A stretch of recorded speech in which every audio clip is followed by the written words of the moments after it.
dentro. A televisão é que ensina agora ao teu filho a invocar a presença dos espíritos. Antes da realização de uma novela, de um filme, primeiro existe sacrifício de pessoa. Muitas igrejas que existem atualmente são igrejas de Satanás, mas vocês não sabem. Os que cantam música gospel, na sua maioria são música de Satanás. A própria música é de Satanás, mas a letra diz que é de Jesus. Não, a própria música é de Satanás, tem a assinatura de Satanás. Muitos músicos são instrumentos de Satanás sem que eles saibam que são. Muitas vezes nós não oramos com fé porque não conhecemos o Deus que nós adoramos. Essa é uma realidade. O que eu aprendi? Estamos a falar de artimanhas de Satanás, ardis de Satanás. O que vai acontecer, principalmente nos últimos dias?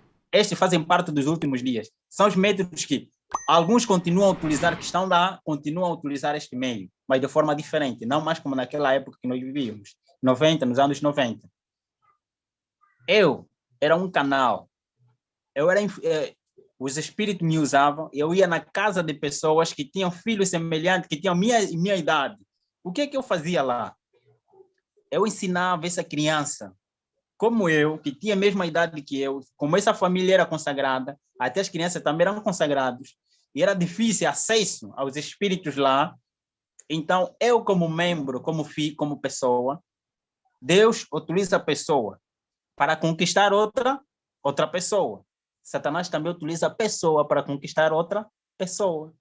Deu para entender? Então, era essa pessoa para conquistar o coração de uma pessoa também lá. Era um canal. Assim que esta casa procurava amizade, eles me ensinavam como criar amizade, como conquistar o coração através da fala desta criança semelhante a mim. E esta criança aceitava brincar comigo, eu entrava na casa. Muitas vezes não era permitido a entrar na casa deles por causa dos anjos que protegiam esta família. Mas quando eles estivessem fora, eu tinha acesso a entrar em contato com esta criança. Então, entrava em contato com a criança e, nas nossas brincadeiras, eu ensinava como chorar, ensinava, às vezes, como cantar, ensinava como brincar, e todas essas brincadeiras, o cântico, era de forma de que estivesse a invocar a presença dos espíritos e expulsar o quem? O Espírito de Deus que estava dentro dele. É desta forma. Enquanto ele cantava, ele pensava simplesmente que é um cântico qualquer, mas dentro de mim eu sabia que era um cântico para invocar a presença dos espíritos nesta criança, para que se torne um canal para a entrada dos espíritos naquela casa. Cântico, que são as músicas, através da música, através de brincadeiras, através de choro, como chorar, de forma que ele estivesse a chorar, também estava a invocar a presença dos espíritos, sem que ele soubesse que eu estava lhe instruído desta forma. E assim penetrava nas casas das pessoas que não eram permitidas a entrada dos espíritos. Sim, e dos agentes noturnos. Agentes noturnos são agentes ativos que utilizam a magia negra para assassinar, que são assassinos, são feiticeiros, bruxos, que matam para ter mais lucro, para subir do nível. É obrigatório matar, de acordo seguindo as suas agentes. Então, essas pessoas não eram permitidas a entrada por causa dos anjos de Deus, que protegiam essas casas. Então, com este método, é só para dizer que, lembrando desse método, atualmente, eu não preciso, já não existem mais pessoas assim. Agora existe, o que acontece? Na tua própria casa, existe um meio, um canal, em que eles entram. Sabe o que é esse canal que é? Chama-se televisão. Televisão é um dos meios que eles utilizam. Agora já não é mais uma pessoa para ensinar o teu filho a cantar, para ensinar o teu... Agora o canal já está dentro. A televisão é que ensina agora ao teu filho a invocar a presença dos espíritos. Talvez você está a ouvir um boneco, aquele boneco está a cantar uma música que não é nem inglês, nem francês, nem... É uma língua que não é falada neste mundo, mas eles estão a cantar essa língua. Então ficas a saber. E se vocês estão ali, o boneco está a falar em português, mas está a cantar uma música em inglês, só percebe? Procura saber a letra daquela música. Antes do teu filho, está a ensinar o teu filho a invocar a presença dos espíritos sem que eles dê conta, sem que teu filho dê conta. Então, são estes meios. A televisão, é só para não falar, a pessoa que inventou a igreja de Satanás no mundo, nos Estados Unidos, ele mesmo disse, No seu discurso, ele disse, de forma livre, ele dizia, nós não precisamos, muitas igrejas que existem atualmente são igrejas de Satanás, mas vocês não sabem. Muita gente vai para lá sabendo que estão a adorar a Deus, mas são igrejas de quem? De Satanás.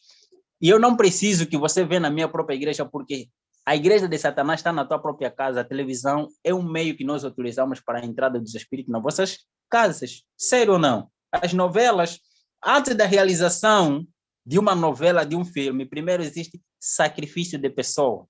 Sabias disso? Existe um ritual que todos os atores têm que realizar. Os atores principais passam por um processo de ritual para que eles recebam poder, para convencer as pessoas que estão a assistir de forma sobrenatural. Você não sabiam disso? Acontece isso.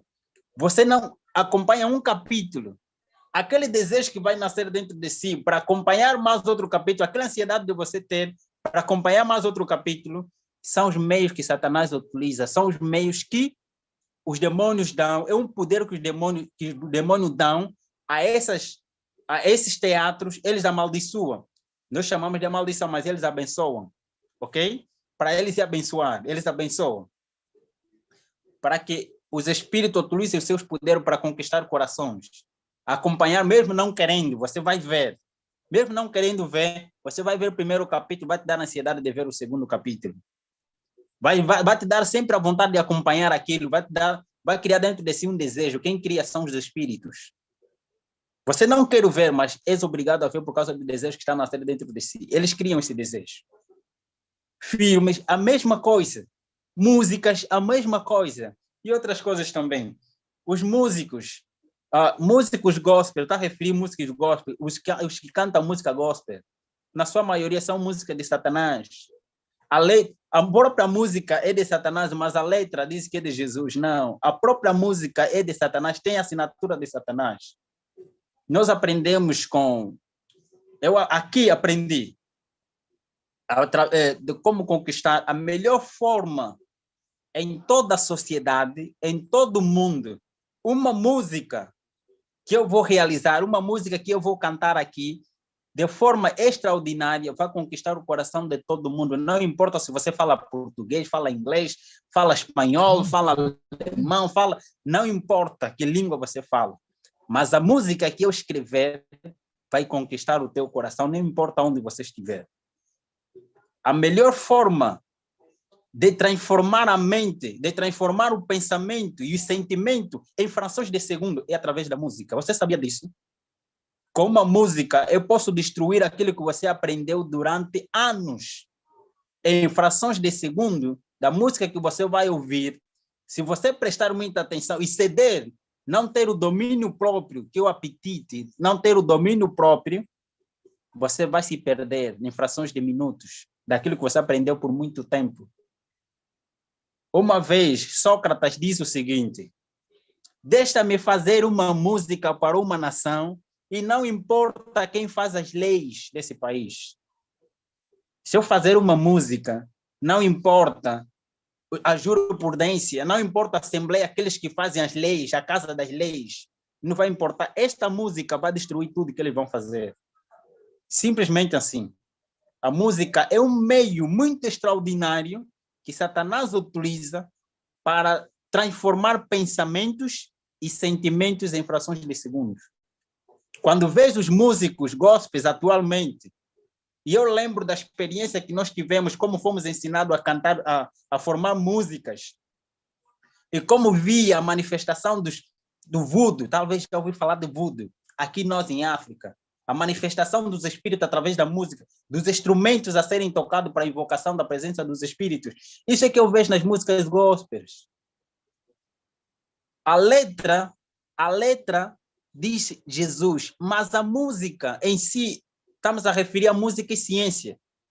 A música é ciência. E os satanistas aprendem essa ciência da música para conquistar corações. Muitos músicos são instrumentos de Satanás sem que eles saibam que são. Vamos ter cuidado. São artimanhas. Que tipo de música eu estou a ouvir? Será que essa música glorifica a Deus ou não? O fato de deitar lá Cristo, Jesus, não quer dizer que essa música é de adoração a Deus. Eu escrevi isso no livro quando falamos da música. E já publiquei, já falei algumas vezes na minha conta do Facebook, falei de música, respondi perguntas de pessoas especialistas de música que fizeram perguntas difíceis. Pela graça de Deus, foram respondidas exatamente lá na minha conta, na minha página do Facebook. Lá estão publicadas as questões de música. Que tipo de música você está a ouvir? Será que essa música te leva a Deus ou te afasta de Deus? Que tipo de alimentação você come? O que comemos e bebemos constitui a nossa saúde física, mental e espiritual. Será o que nós comemos? Será que nós comemos não imputa a nossa mente, não afasta-nos de Deus? Os satanistas de alto nível, eu aprendi com isso com eles. Eu tenho que ter um horário adequado para comer. De acordo com Eclesiastes, capítulo 10, versículo 17, ele diz o seguinte: bem-aventurado, ó terra, cujo príncipe é filho dos nobres, come a quê? A tempo, não para sua satisfação, mas para necessidade, de acordo com a necessidade biológica. Domínio próprio. Eu tenho que saber, fui ensinado, é lá naquele mundo, comer a tempo, na hora certa, no momento certo, alimento apropriado de acordo com Gênesis capítulo 2, capítulo 1, versículo 29. Observa só, Gênesis capítulo 1, versículo 29, o que diz? Deus dá dieta natural ao ser humano. Quando a nossa dieta estiver mais próximo ao natural, isto sim é. E devemos saber a hora de comer, a hora que nós não devemos comer, a hora de beber, a hora... Tudo tem seu devido tempo, domínio próprio. Será que nós temos isso? Será que nós temos tido tempo de orar com Deus como Enoque viveu? Estamos a falar agora como cristão. Para que a nossa mente esteja controlada. Não, essa música é de Satanás. Não é de Deus. Eu tenho que ter o Espírito Santo todos os momentos. Eu tenho que viver em oração constante como Enoque viveu. Não posso passar nenhuma hora sem falar com Deus. A minha oração é falar com Deus. A minha oração deve ser como respiração. Eu estou a trabalhar, eu estou a falar com Deus. Eu estou a andar, estou a falar com Deus. Não tem ninguém, estou a falar com Deus. Essa é minha vida. Eu estou sentado, estou a falar com Deus. Deus está aí comigo. Você está distraído que não? Eu estou a falar com Deus. Deus está a falar comigo. Eu estou a falar com Ele. O que é que eu estou a pensar nesse momento? Estou a andar, estou a falar com Deus. Deus é um amigo. Pai, eu estou a pensar nisso. Essa deve ser a nossa vida. E atualmente, a Bíblia, nós estamos a substituir a Bíblia por orações. Cada coisa tem o seu devido lugar, cada coisa tem sua função. Oração é falarmos com Deus, é nós contarmos a Deus o que é que se passa conosco. Estudarmos a Bíblia é Deus a falar para nós. Isso é com espírito de humildade. De acordo com o capítulo 32, diz que Satanás faz o quê? Quando nós lemos a Bíblia para nossa própria satisfação, o que acontece? Satanás retira o conteúdo apropriado que seria para nós, para a nossa própria edificação. Como não queremos obedecer, ele o que vai fazer? Não, você lê essa parte não vale, essa parte não é para ti, essa parte sim é para ti. Deus disse 100%. Satanás disse 90% sem problema nenhum. 99% também não tem problema. Você agrada também a Deus. Ouvirmos a palavra de Deus e pormos em prática exatamente como Deus quer, não como nós queremos. Às vezes oramos, mas oramos mal. De acordo Tiago capítulo 4, o que diz? Adúlteros e adúlteras, não sabeis que vossa amizade comum constitui inimizade contra Deus? Será que os nossos afazeres, as nossas orações não têm sido motivadas pelas motivações egoístas? Eu quero orar porque Deus, eu quero que Ele opere um milagre na minha vida. Quando oramos mal, oramos para a nossa própria satisfação. Observa que as orações que Deus ensinou para nós, que Jesus ensinou para nós, foi sempre: todavia seja feita a tua vontade, e não a nossa. Olha só a oração do Pai Nosso. Seja feita a tua vontade. Como é feita onde? Lá no céu. Quando nós oramos assim, não, oramos assim: Pai, Por favor, meu Deus, me abençoe, preciso desse emprego. Por favor, meu Deus, eu estou doente. Por favor, meu Deus. Nunca dissemos, Pai, seja feita a tua vontade. Nós impomos. É como se fosse nós, como criança. Uma criança vem até mim, meu filho, ele quer me impor.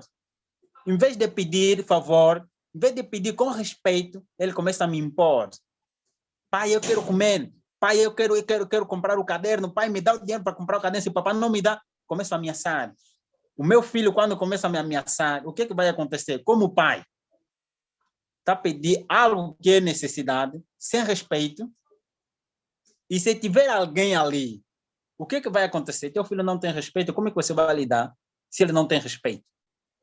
Isso é falta de respeito. Assim também Satanás é advogado de acusação. Ele está disposto, está ali presente quando você está a orar. E ele sabe quais são os meios que Deus permite para que a sua oração seja atendida. Ele sabe. Quando nós oramos, Pai, impomos a vontade, impomos a Deus para que Ele faça o que nós queremos, Satanás aparece como advogado de acusação, dizendo: oh, Deus não pode atender a oração desta menina ou deste rapaz. Ele, sinceramente, tem problema, mas não pode atender a sua oração porque ele está pedindo mal. O que a tua palavra diz? Ele tem que pedir de acordo com a tua vontade, não conforme a vontade dele. Ele não tem respeito. Ele está pedindo sem maneira. Ele não tem amor. Ele está pedindo sem amor a ti. Então, como ele está pedindo sem amor, você não pode atendê-lo. Deus não pode fazer nada, porque o conflito é conflito jurídico. Quantas vezes nós oramos e nunca somos atendidos? Não porque Deus não quer atender, porque nós estamos a pedir mal. Diz Tiago: orais, mas orais mais, de forma mal. E Deus não atende as vossas orações porque vocês orais mais, não conseguem, não orais devidamente como Deus quer. É desta forma. A última oração, a oração do sacerdote que Jesus nos ensinou, o que ele diz? Quando estava em Getsemane, disse, a oração, depois de Jesus orar tantas vezes, a última vez ele disse: Pai, todavia, seja feita a tua vontade, que não se faça como eu quero, mas passa esse cálice por quê? Por cima de mim. Seja feita a tua vontade. Depois de Jesus ter orado desta forma, o que aconteceu? Milagre. Os anjos desceram. Deus atendeu, o Pai atendeu a oração de quem? De Jesus. São experiências, está lá registrado. Os satanistas sabem muito bem disso. Eles conhecem as regras. E eles temem quando vê um cristão sincero. Os demônios tremem quando vê um cristão fiel a Deus, sinceramente. Atualmente, os feiticeiros, recebo muitas ligações, fico muito triste quando um cristão diz assim: eu estou a ser perseguido, os macumbeiros levaram a minha filha, eu estou assim, o que é que tenho que fazer? Um cristão está a perguntar e ele tem medo dos feiticeiros que estão a lhe perseguir, tem medo e ele está a pedir o que é que deve fazer. O que é que está escrito no capítulo 8 de Isaías, versículo 19? Quando essas coisas acontecerem, quando as coisas estiverem mal, quando algo estiver mal, feiticeiro a te perseguir, alguma coisa sobrenatural está acontecendo na tua vida, não pode um povo recorrer a seu Deus, em vez de recorrer entre aqueles que murmuram e xixiram entre os dentes. O povo deve se recorrer a quem? A Deus vivo. Muitas vezes nós não oramos com fé porque não conhecemos o Deus que nós adoramos. Essa é uma realidade. A última parte do capítulo 32 de Grande Conflito, ele fala a experiência que nós devemos ter com Deus. Não devemos ficar uma hora, um dia sem oração, sem estudo da palavra de Deus, diz ali. Devemos estar conectados com Jesus. A nossa única salvaguarda, também um capítulo lá diz, é estarmos aos pés de quem? De Cristo e memorizarmos, gastarmos tempo em memorizar o quê? É memorizar o que está escrito na Bíblia. Devemos procurar memorizar o que está escrito na Bíblia, porque será a nossa única salvaguarda. Quando estiver em tentação, Deus vai falar comigo. O Espírito Santo vai me fazer lembrar aquilo que eu aprendi na Bíblia. Oh, filho, você leu naquele dia, você não deve fazer isso. Mas isso é uma tentação, então lembra-te daquilo que você leu. Agora peça a Deus para te dar força e para você continuar a caminhar, para você não entristecer o Espírito Santo. São métodos simples que Satanás utiliza. Satanás não obriga ninguém. Quando eu ouço, eu fico triste. Eu recebo várias ligações no meu país, na minha província, em outros lugares, em outros países também, dizendo, eu fico muito triste. Quando alguém chega e me liga, Gabriel, o que é que tenho que fazer? A minha filha foi lavada, foi que pelos macumbeiros. Já não tem como fazer. A dizer um cristão a dizer que já não sabe como fazer. Isso é porque falta de fé. E muitos ligam para mim só para me perguntar para que eu ore. E Deus atenda a minha oração para que eles fiquem naquele momento, opere o milagre naquele momento. As coisas não acontecem assim. Jesus Cristo, quando esteve aqui na Terra, quantas pessoas ele ressuscitou? A Bíblia registra que só ressuscitou 3 pessoas. 3 pessoas. Das 3, Lázaro, o seu amigo. A filha de Lázaro é a filha de Jairo, mas é o filho daquela mulher. O filho daquela mulher que estava enterrada, e Jesus que estava passando, sentiu uma compaixão. Mas naquela época, será que Jesus não tinha muitos mortos? Tinha muitos. Tinha muitos mortos, mas por que Jesus não ressuscitou todos? Tinha muitos. Observa só quando Jesus foi operar milagre, naquele lugar onde tinha um rapaz que já há 38 anos estava doente. Passava por essa dificuldade que ele tinha. Lá tinha muitos doentes, mas quantos foram curados? Jesus, a cura de Deus não é quando nós queremos, é quando Deus quer. A operação de milagre é quando Deus quer, não quando nós queremos. Atualmente não acontece assim. O problema de que está acontecendo conosco, Deus sabe o que está a passar contigo. Você só precisa ter fé, persistência, e Deus vai operar milagre segundo a vontade dele, não como nós queremos. Então, a nossa única salvaguarda para termos o conhecimento, para nós lutarmos contra o inimigo, nós devemos saber quais são as artimanhas dele, quais são as armas que ele utiliza, quais são os métodos e meios que ele utiliza. Se eu não for amigo da Bíblia, se eu não for amigo da oração, do estudo da Bíblia e testemunhar daquilo que Deus está fazendo na minha vida, outra coisa também que os cristãos têm mentido, que nós temos mentido, é o seguinte: Salmos capítulo 34, versículo 8 diz assim: provai e vede que o Senhor é bom. Quando em minha vida eu não tive nenhum encontro pessoal com Deus e Deus não manifestou em mim evidências do seu amor, evidência da sua bondade, quando eu dizer que Deus é amor e ele não mostrou evidência de amor na minha vida, estaria sendo mentiroso. Sabe por quê? Eu posso dizer que Deus é amor. Deus, sim, na verdade, é amor. Mas quando está a falar que Deus é amor, ele tem essas palavras, tem que mostrar evidência na minha vida de que ele manifestou em minha vida coisas boas. Coisas boas, coisas amorosas. Ele manifestou em mim evidência do seu amor, evidência da sua bondade. Só assim que eu tenho que testemunhar. Quando eu falo que Deus é amor, a minha consciência me acusa, você é mentiroso. Você é mentiroso. E quando o problema chega, agora vem me acusar ainda mais. Não é o Deus da bondade que você estava a falar ali. Agora você está a passar por isso. Agora, onde está o teu Deus? Tem que manifestar evidência do seu amor na minha vida. Deus é amor. Sim, ele é amor. O que é que ele fez na tua vida? Observa só que o próprio Abraão, antes de acreditar nesse Deus, ele duvidou. Ele disse, a dúvida que ele teve é a dúvida de pedir evidência do quê? Da onisciência de Deus, da onipotência de Deus. Se eu posso confiar mesmo ou não. Capítulo 15, ele fala isso.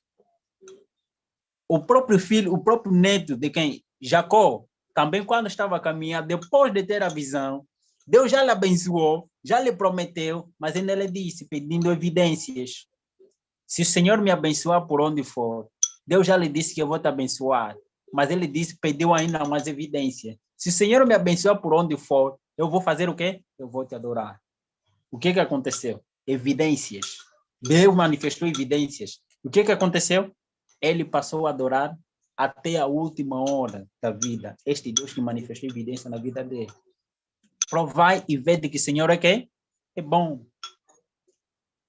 Então, vamos adorar esse Deus de forma consciente, de forma racional, não com emoção, não seguirmos a Deus por motivações egoístas, orar todas as horas, todos os momentos, devemos orar como se fosse respirar. Ninguém se esforça para respirar. Quem se esforça para respirar? Ninguém. Então, quando eu não tenho vontade de orar, nem de estudar a Bíblia, é naquele momento que eu tenho que estudar mesmo. Quando eu não tenho vontade de orar, vou falar, pai, eu não tenho vontade de orar, mas eu tenho que orar. Pai, eu não tenho vontade de estudar a Bíblia, mas eu tenho que estudar. Eu vou mesmo fazer o contrário que a minha carne me pede. Romanos capítulo 8, o que diz? O Espírito luta contra a carne, para que eu não possa fazer a vontade de quem? De Deus. E o Espírito luta para que eu faça a vontade de quem? De Deus. Então, a maior luta, a maior preocupação não é Satanás no grande conflito. A maior preocupação aprendi aqui na minha própria casa, que afinal minha maior luta não é contra Satanás, não é contra meu semelhante, é contra meu próprio sentimento pecaminoso que me afasta de quem? De Deus. O orgulho, o egoísmo, a ira, a impaciência, o rancor, o ressentimento, a inimizade, o ódio, reservas. Esses são sentimentos pecaminosos que me afastam de fazer a vontade de quem? De Deus. A minha luta agora é contra esse sentimento, não contra quem? Não contra Satanás, primeira instância. É primeiro contra esses sentimentos pecaminosos. Depois disso, agora vamos continuar a orar, Senhor, me ajude. Eu sou iracundo, eu sou impaciente, eu sou assim. Meu Deus, me ajude. Continuamente vai orando. A mudança leva tempo, mas quando Deus transforma, de uma forma natural, nós mesmos vamos dar conta, vamos dizer, como Paulo. Paulo viu a evidência da transformação da vida dele, que o Espírito Santo estava fazendo na vida dele, disse, vivo não mais eu, mas agora Cristo vive em mim. E a vida que agora vivo, vivo na fé em Cristo Jesus. A nossa luta, agora a minha luta é contra os sentimentos pecaminosos da minha carne, do meu coração pecaminoso, em primeira instância. Depois de ter isso, por mim, eu tenho que orar da seguinte forma: Senhor Jesus, eu sou egoísta por natureza, sou orgulhoso, e eu sou um lobo devorador no meio das tuas ovelhas. Sou escravo da ira, da impaciência, da ansiedade, da depressão. Aquilo que escraviza a tua consciência, o teu sentimento, que te afasta de Deus, que te põe tão baixo, aquilo é a tua própria fraqueza. É lá onde você deve se focar. Pai, me ajuda. É lá também onde Satanás vai pegar para te enfraquecer cada vez mais. Se você é impaciente, Satanás vai criar meios e método para criar momentos de entristecer a tua consciência, de você ficar irado e pecar contra Deus. Devemos nos afastar disso. A nossa luta, primeira instância, é contra nós mesmos, contra o que está dentro da nossa consciência, contra o nosso coração pecaminoso. Pedir a Deus, me ajude. Liberta-me desse coração de pedra da minha carne. Liberta-me desse coração imundo. Nós somos como imundo, e toda a nossa justiça é como um trapo de imundícia, de acordo com Isaías. Quem é de imundo tirará o puro? Diz Jó, capítulo 14, versículo 4. Quem do mundo tirará o puro? Ninguém. A inclinação da carne é contrário à vontade de quem? De Deus. Não agrada a Deus. É inimizade contra quem? Contra Deus. Mas está pronto para ser amigo de quem? De Satanás. Estamos prontos para amar o mundo, os prazeres deste mundo. Para caminharmos no caminho estreito, é impossível por nós mesmos. O caminho estreito é difícil de se caminhar por lá, mas o caminho largo é de forma natural. Deu para entender? A nossa luta, primeira instância, é contra a nossa própria natureza pecaminosa. A oração constante deve ser isso. Pai, mude o meu coração, transforme meu coração, transforme a minha vida, me ajude. Sempre que ler a Bíblia, antes de tudo, Pai, mude meu coração duvidoso, porque o inimigo traz dúvida na minha consciência através das circunstâncias da vida. Diz o grande conflito. No capítulo 32, na última, diz que Satanás cria dúvidas na nossa própria consciência. E ele também usa pessoas para trazer mais dúvida na nossa consciência. Satanás usa pessoas, líderes religiosos, não importa a denominação religiosa.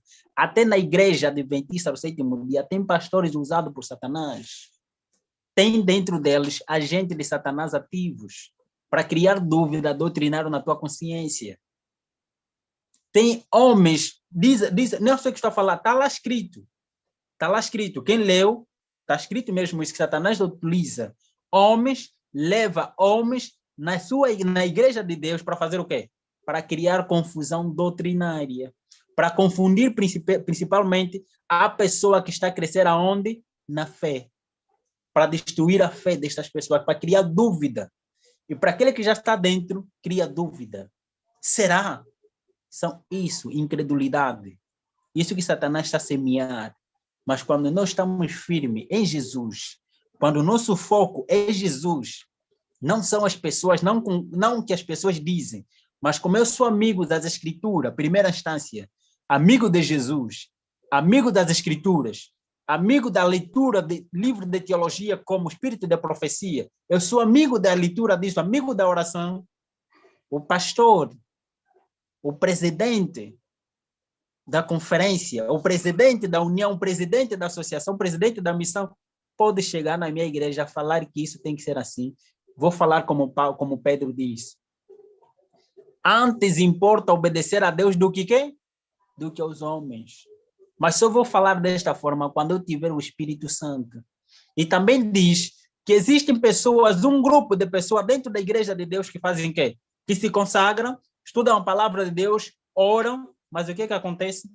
Vive criticando a vida das pessoas que não vivem conforme eles vivem. Tornam-se pedra de tropeço.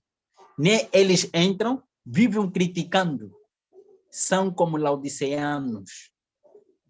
Se acham deuses. Se acham de quê? De deuses. São mais importantes do que os outros, vivem criticando. Está lá escrito. Não que estou a falar, este grupo está lá escrito. E está dentro da igreja de Deus. Parábola de Jesus fala de quê? Da sementeira. Diz que Satanás também fez o quê? Apareceu de noite. O que aconteceu? Semeou. Na seara do Senhor, semeou o quê? Os espinhos. O que Jesus disse? Não podemos tirar isso aos seus obreiros. Não arranque o joio que o inimigo plantou. Nem porque quando você arrancar o joio, enquanto o trigo ainda não está maduro, vai fazer o quê? Vai destruir também com ele o trigo. Então, deixai crescer juntos. Deixa crescer o joio e o trigo. Não tem nada a ver comigo. Se o pastor é assim, se o irmão é assim, se o ancião é assim, esse é o problema dele, não é meu. A salvação é individual.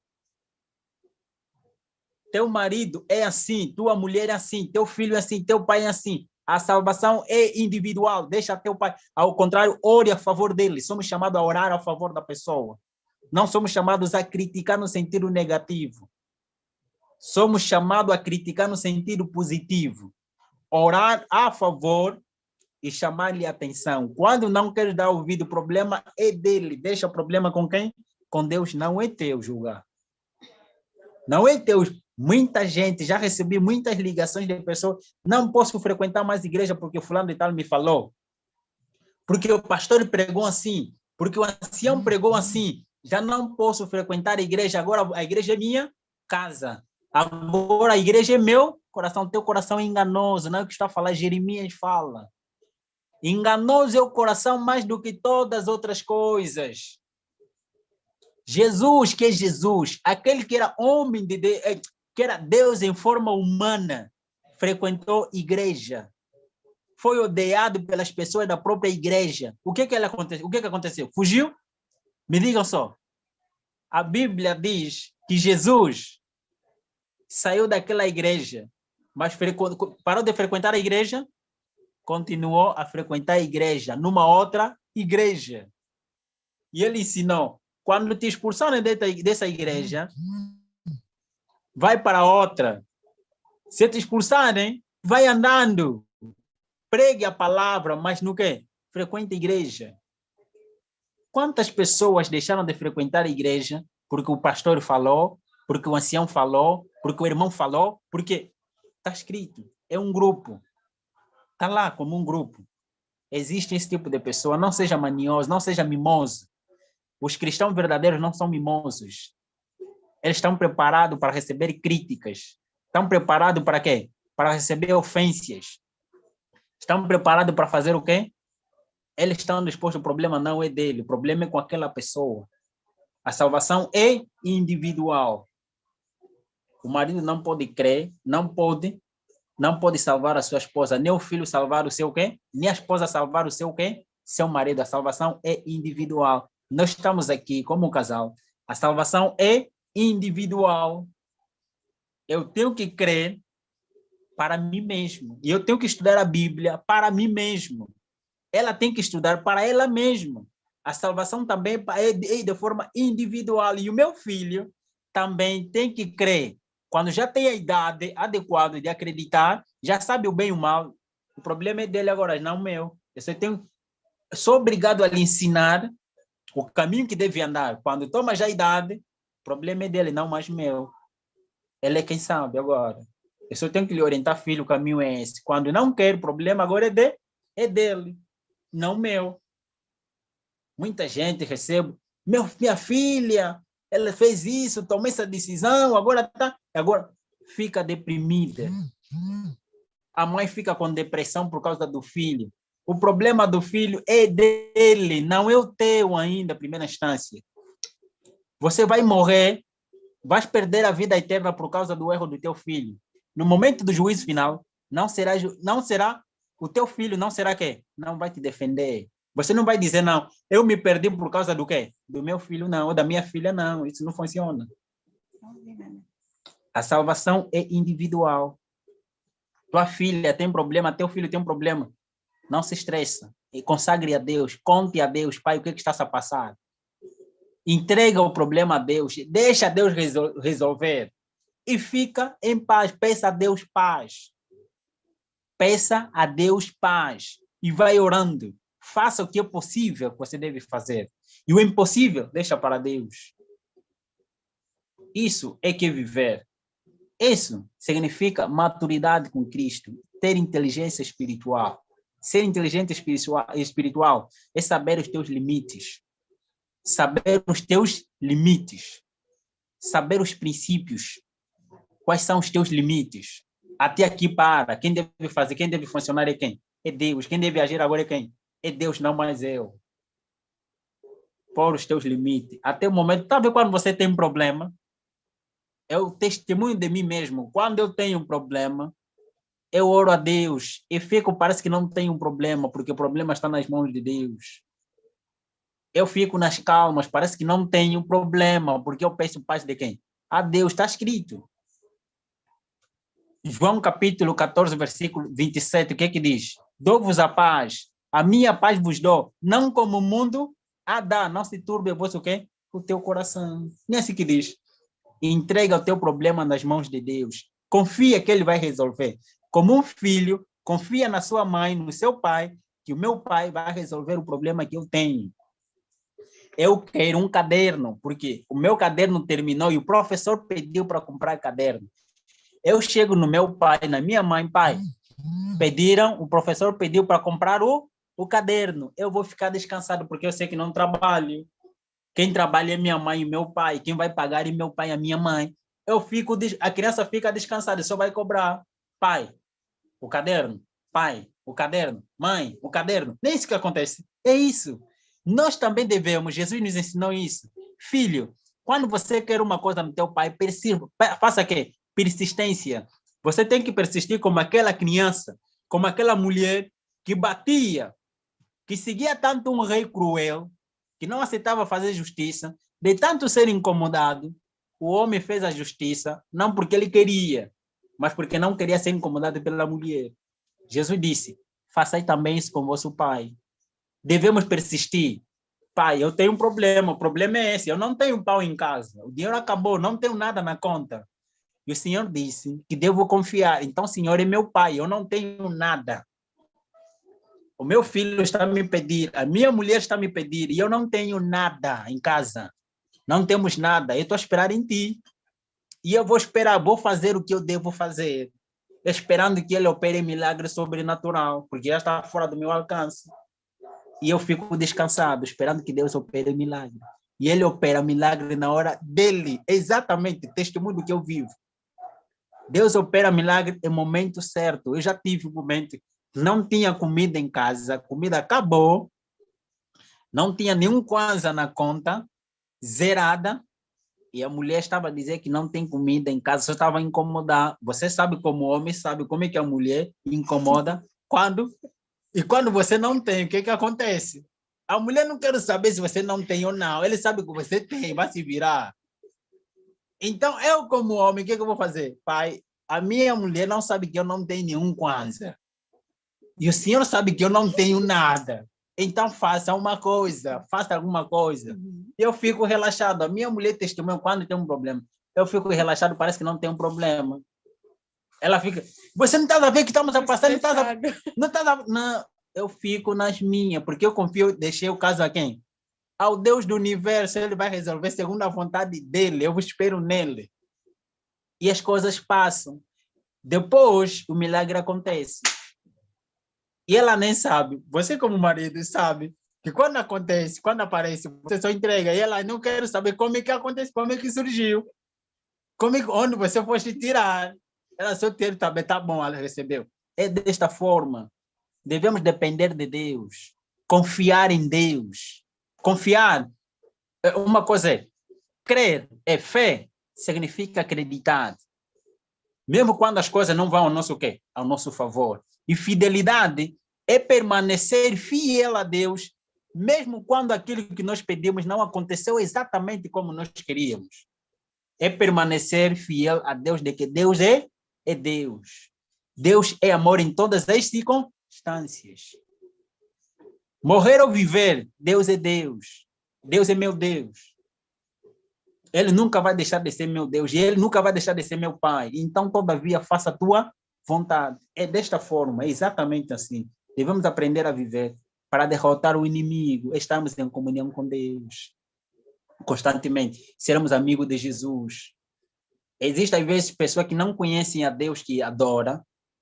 Eu digo, bem-aventurado aquele que nunca viu Jesus de forma pessoal, nunca viu Satanás de forma pessoal, nunca viu nenhum anjo, mas ele acredita em Deus.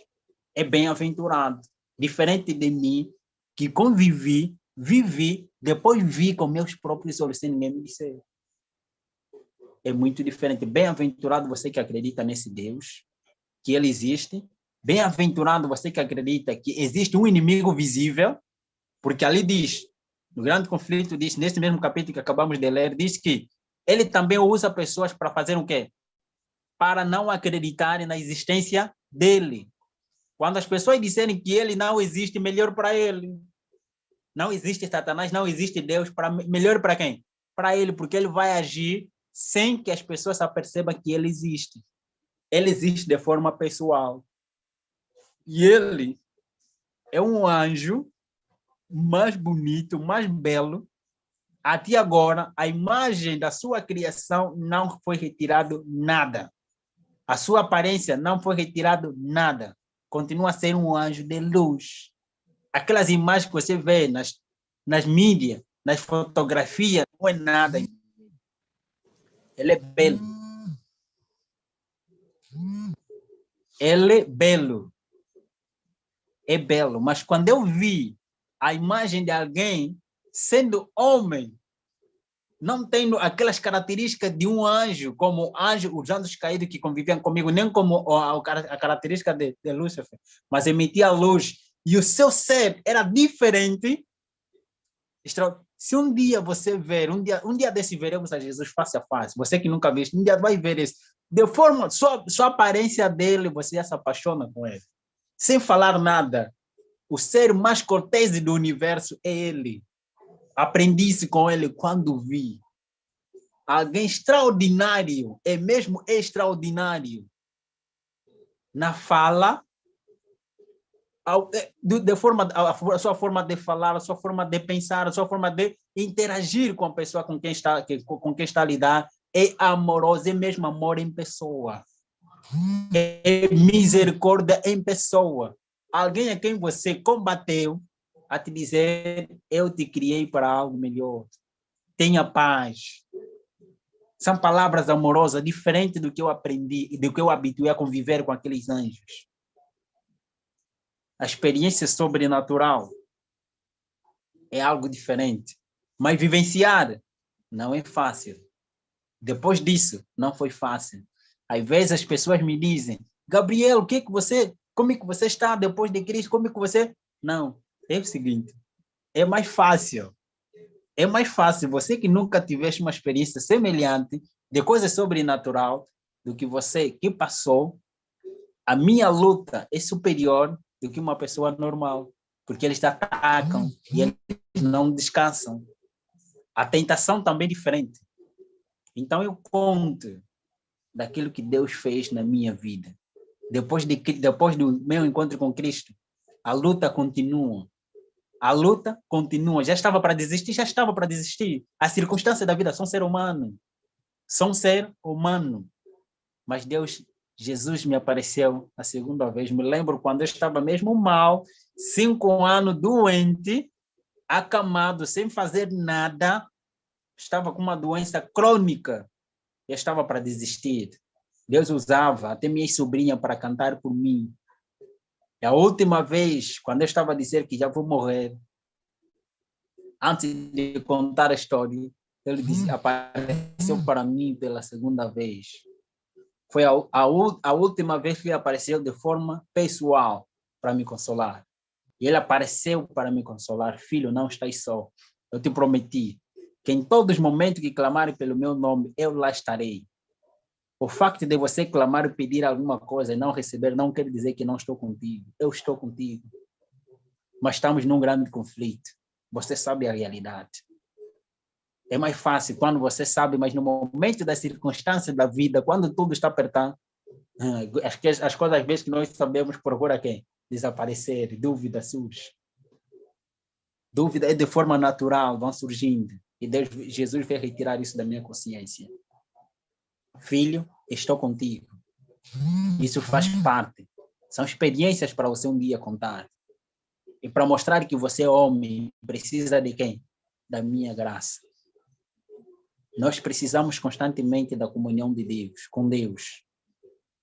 As circunstâncias, o facto de eu ter Cristo na vida não quer dizer que não vou passar necessidade, não quer dizer que não vou apanhar coronavírus, vou apanhar. Não quer dizer que não vou ficar doente, vou no hospital, vou estar acamado.